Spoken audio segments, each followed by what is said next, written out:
ano ang paborito nilang posisyon.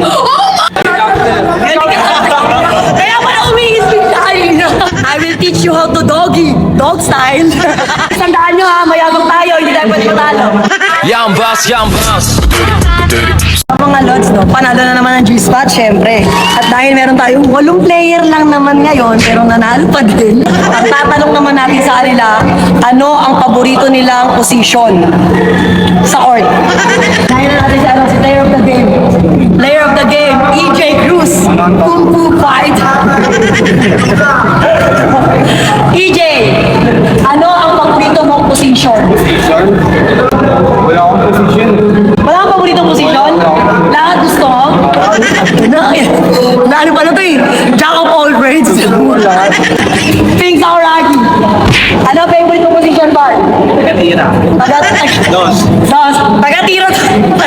Tagatira daw. Tagatira. Amir, ano favorite mong posisyon? Ano lang po, point guard lang. Point guard. Dave. Good boy. Dave.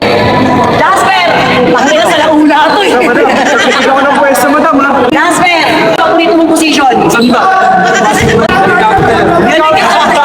Kaya pala umiis bigla. Kaya wala business screen mo. Kasi teka mo, nakabi yung mga mag-gusto nila ito, late pero tangin na matindi. Teka mo, anong favorite mong position? Security guard. Ano ba ginagawa ng security guard? Nag-aalas na. Frisking, boy! Frisking! Sama na! Favorite position? Ako po lang. Ano yun? Center. Nasaan yung bebe ko? Ah?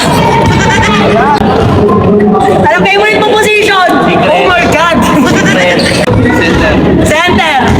Bakit lang? Center? Ay, ito si Jerome! Kasi siya nakakarambag eh. Jerome Abrasio, Marilaw Jams dito. Favorite position? Shooting guard. Shooting guard! Ang bait na! Ang bait siya. Hindi niya binastos yung vlog ko. Anong favorite mong position? Ano yan? Alam ko na yun. Anong favorite mong position? Ha? Sa court? Pang-Arthur's court?